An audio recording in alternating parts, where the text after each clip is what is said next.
Sobat misteri, di balik sesuatu yang ada, ternyata ada sesuatu yang ada.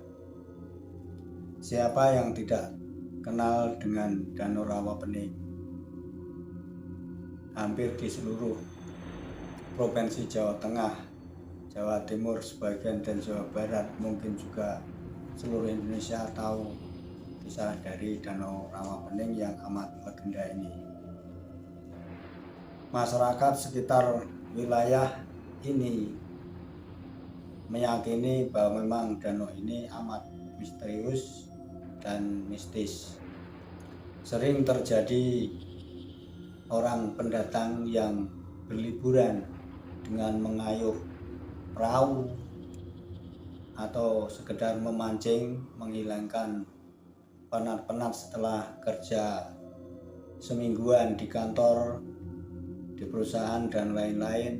Kadang menyempatkan liburan dengan mengayuh perahu atau menyewa speedboat, nikmati suasana tentram, nyaman di danau ini.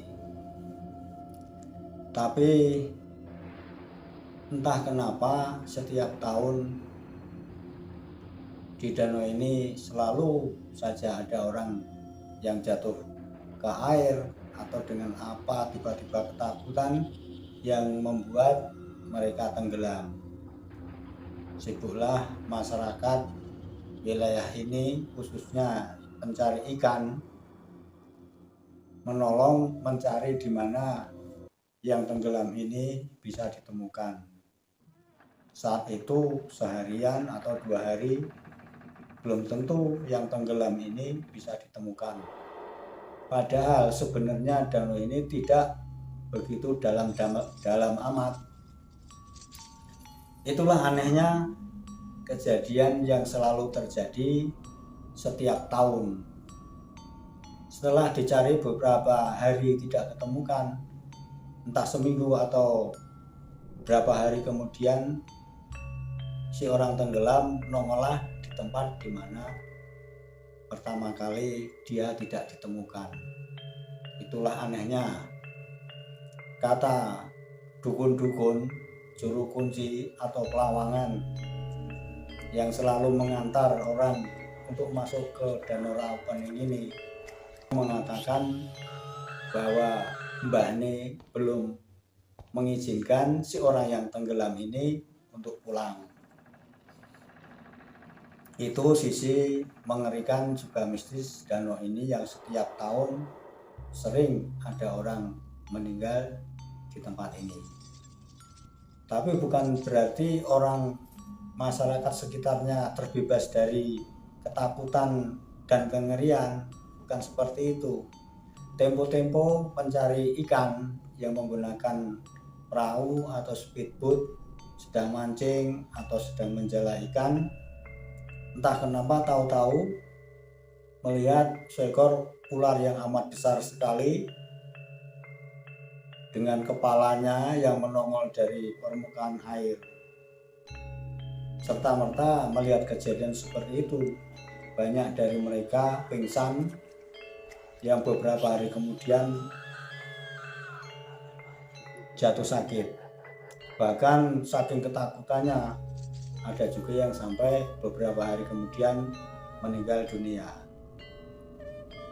Sedikit misteri dari Danau Rawapening ini.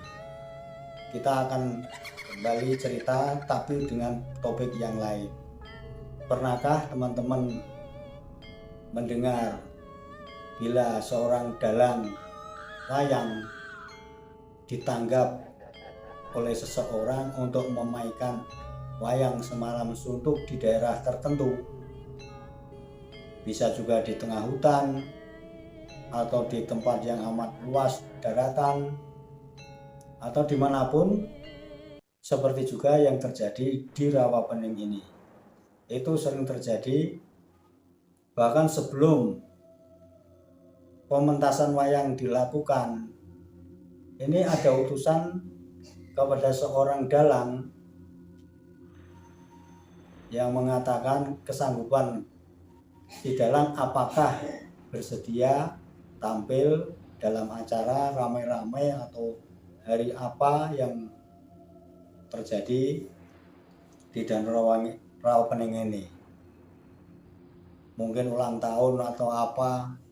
Nah, dengan begitu biasanya terjadi negosiasi antara si dalang dengan utusan ini, bahwa nanti di sana akan memainkan lakon tertentu yang diminta oleh utusan yang ternyata dari Rawapening ini. Dan dalang yang di booking untuk main ke situ biasanya bukan dalang ecek-ecek atau dalang yang baru bisa main, bukan. Yang dipilih pasti dalang yang senior, yang mumpuni, bahkan yang masih mempunyai trah Raden, entah dari Keraton Solo atau Keraton Ngayogyakarta Hadiningrat. Sebelum pementasan dimulai, masyarakat wilayah Rawapening ini sering kali mendengar klinong-klinong suara-suara gamelan setiap malam yang selalu terdengar di bawah angin sepoi-sepoi memasuki kampung sebelah. Dan orang juga sudah tahu dan akan mengatakan Mbah Ne lagi punya gawi. Siapakah Mbah Ne ini? Mbah Ne yang disebut masyarakat adalah penunggu yang bau reksa Rawapening, itulah baru Glinding. Setelah hari yang disepakati, si dalang akan datang diantar memasuki Rawapening ini oleh juru kunci yang dipercaya penguasa wilayah Rawapening ini. Biasanya memasuki wilayah Rawapening ini ada beberapa pintu, tapi kita yang dengar pintu yang biasa dimasuki oleh dalang apabila mau pentas di situ dari Desa Tuntang. Desa Tuntang itu terletak antara kota Salatiga, Bawen, dan Semarang. Disitulah ada jembatan yang panjang. Setelah melewati Bawen ke arah Salatiga akan melewati jembatan yang amat panjang, dan disitulah namanya Desa Tuntang. Prosesnya seperti apa, pokoknya lewatnya memang dari daerah situ. Itulah yang diketahui masyarakat umum, dan yang mengetahui pintunya tentu saja si juru kunci. Semalam suntuk mainlah si dalang ini yang waktu itu dari Yogyakarta, Ngayogyakarta Hadiningrat. Tidak saya sebutkan namanya. Betapa hebohnya masyarakat yang menonton ketika si dalang ini memainkan wayang-wayangnya dari habis isya sampai pagi hari. Tetapi anehnya yang menonton meskipun berjubel-jubel dan asing menonton, tidak satupun yang dilihat seseorang itu yang sempurna. Maksudnya apa? Yang dilihat, yang penonton ini memang manusia semua, tapi cuma di antara satu dengan yang lainnya itu ada sesuatu yang aneh, yang tidak seperti manusia pada umumnya. Misalnya ada juga yang matanya juling sebelah, atau mungkin mulutnya kebalik, ada juga yang telinganya agak lancip. Pokoknya ciri-ciri di antara penonton itu selalu ada yang berbeda. Itulah yang membedakan manusia yang nonton di dalam Danau Rawapening ini dengan kita pada umumnya. Serulah malam itu permainan wayang dari lakon yang dipesan oleh si empunya rumah. Malam semakin larut di permukaan Rawapening, dan orang-orang yang mencari ikan, menjala, memancing di atas permukaannya tidak mengetahui sama sekali kalau di dalam sana terjadi riuh udah ramai sekali orang-orang menonton pagelaran wayang yang memang dibawakan oleh seorang dalang yang jago memainkan sabetan-sabetannya. Sobat misteri, setelah malam berlalu dari waktu ke waktu dan puncaknya menjelang subuh pagi hari, dengar kokok ayam dari kampung sebelah yang suara lengkingannya menembus pagi yang buta itu. Pelan-pelan suara gamelan mulai hilang terdengar dari permukaan air, karena memang pusatnya di bawah. Di alam Rawapening ini pagelaran sudah mulai selesai. Terakhir Bagong, Limbuk, Gareng, Petruk, dan Gareng dikeluarkan oleh dalang sebagai penutup canda tawa pagelaran wayang malam hari ini.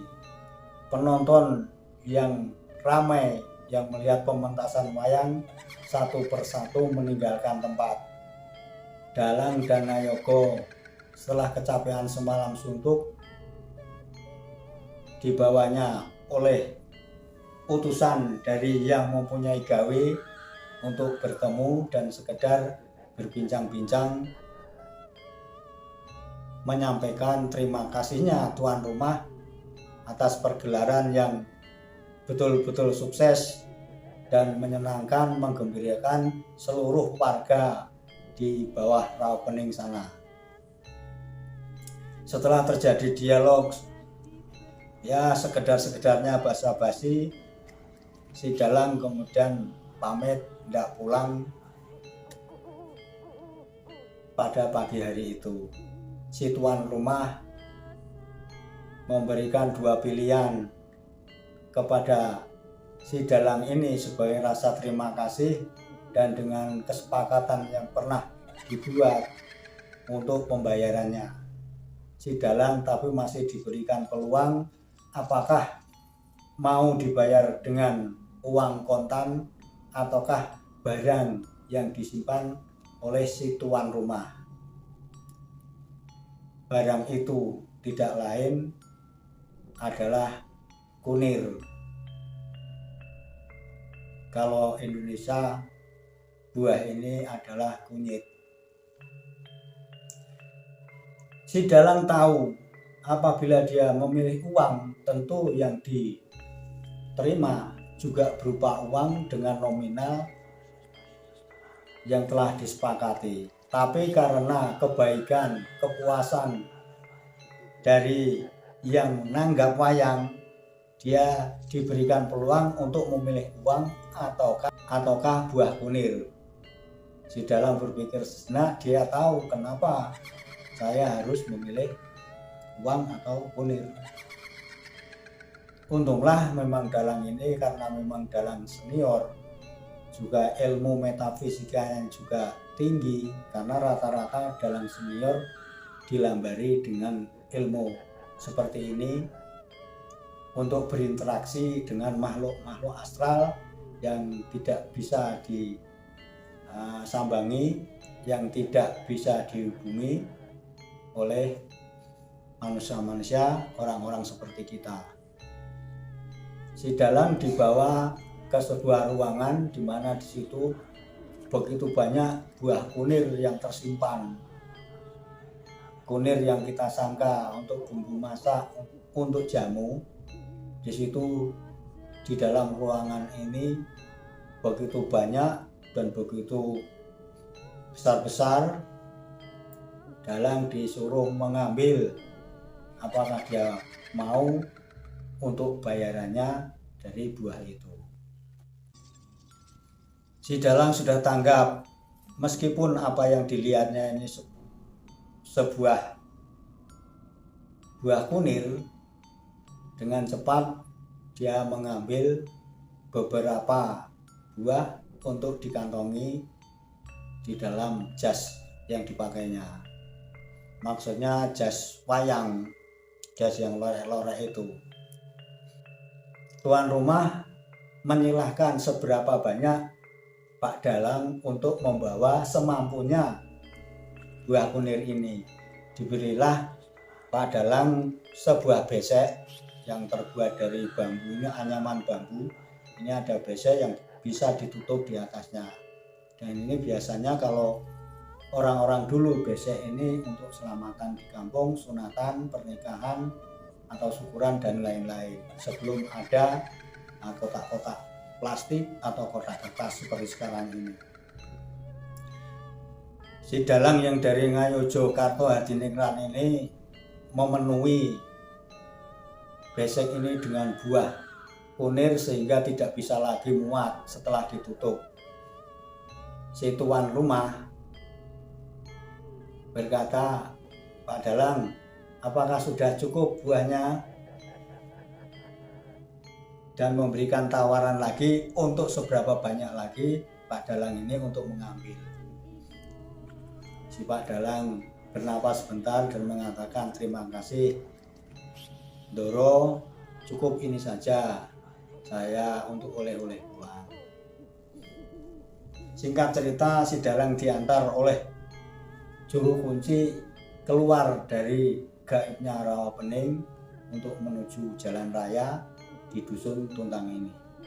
Air di permukaan Rawapening begitu tenang pagi itu, dan nelayan-nelayan yang semalam mencari ikan sudah merapatkan perahunya di pinggir-pinggir danau, sementara nelayan yang lain yang pagi itu ingin mencari ikan sudah pada datang dan mengayuh perahu menuju ke tengah danau Rawapening. Setelah sampai di permukaan di pinggir jalan raya itu, habis jembatan yang panjang, berpisahlah sang juru kunci dengan Pak Dalang dan Nayogo yang mengikutinya. Sobat misteri, itulah sedikit kisah dari dalang yang memainkan wayang di dalam gaibnya Danau Rawapening yang amat bingit ini. Di wilayah ini orang sudah tahu kalau memang danau ini tidak bisa dibuat main-main. Sampai di rumah, dan apa yang terjadi setelah oleh-oleh yang dibawa dari Rawapening ini berupa satu besek buah kunir, ketika dibuka bentuknya sudah berubah menjadi satu besek berupa emas. Emas yang mengkilat penuh satu besek. Tentu itu harganya lebih mahal daripada segepok uang yang ditawarkan oleh penguasa yang mempunyai kekuasaan di alam gaib Danau Rawapening. Sobat misteri, demikianlah singkat dari kisah dalang yang memainkan lakon di danau yang keramat ini. Di balik sesuatu yang ada, ternyata ada sesuatu yang ada.